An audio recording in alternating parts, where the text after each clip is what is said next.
Hey everyone, Anthony here. I know it's been a few days. I got home to Philly about 2 days ago. It's currently Sunday, October 5th, 2025. Yes, I've been home in Philly for 2 days since I got back from Italy for kind of a Benzo detox using fumes. Now, since I got back to Philly, I haven't been active on social media much. I apologize. So let me just get cut to the chase. The past 2 days have been probably some of the toughest I've ever dealt with. I'm trying to get my thoughts together here, make something coherent, but I'm kind of just going through, I guess, kind of a lighter or withdrawal. I hope something that I'm just fearing is not temporary, but fingers crossed that it is. Waiting for the perfect time, quote unquote, to make a video, keep you updated, but I realize the whole purpose of this is to be real and as authentic as possible, to kind of just share what I'm going through. Currently kind of feeling actually a little bit better.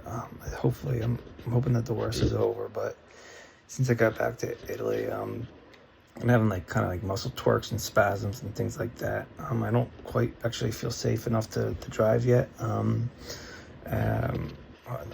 hoping soon. And so kind of if I leave kind of my hands sitting for a while, my feet sitting for a while, they'll fall asleep a little bit. As you can tell, I haven't quite bathed in a while, but just trying to keep it real. I haven't really felt good at all. And I did stop taking the Remron to sleep. It gives me a lot of side effects with pupil dilation and stuff like that. It messes with my vision. And so last night was my first day without the Remron. Sleeping, it was pretty arduous sleeping, but I did make it through the night. A lot of nightmares, but I was able to sleep. Not restful. I'm really hoping that goes away. Where nightmares have been an issue ever since my anxiety and depression surged, but I'm hoping that some decent level of sleep. And since I got back from Italy, I haven't drank any caffeine or coffee at all. Coffee's been a huge part of my life ever since depression and anxiety were part of my life, so I'm curious to see if that's a short or long-term thing. And I haven't napped at all during the days, which is something I used to do. So kind of another big takeaway thing is I'm a whole new person from this all, kind of growing back into a new body. I'm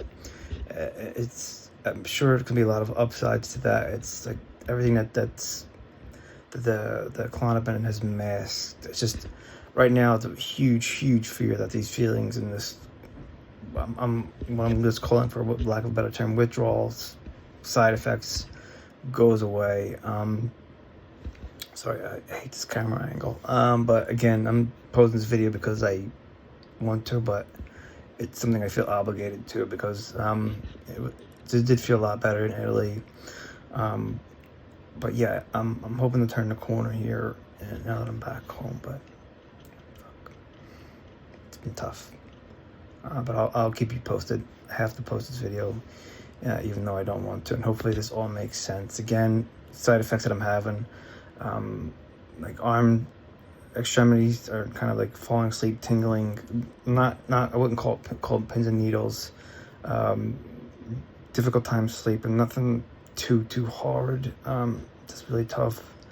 A little bit of tremors and hand shaking and things like that, leg shaking, and dizzy and lightheaded too is another one. My sense of balance and coordination isn't what I need it to be functioning. Those sorts of things. Yeah, and those are the major ones. And but kind of on the flip side of that, just real quick, is with some of the things feeling kind of raw and unprotected by the benzos, I am kind of more sensitive to certain things and to light and to taste and those sort of things. So I'm hoping there's a silver lining in all this, that I'm kind of gonna just get my old sensations and feelings and all those sort of things back and unmasked, so to speak, from the benzos. So thanks everybody. This is kind of maybe 5 when I had my last benzo sometime last week. I'm not sure how many days it's been, but so maybe to be expected at this point, even post Fumaz and also. Thanks everybody.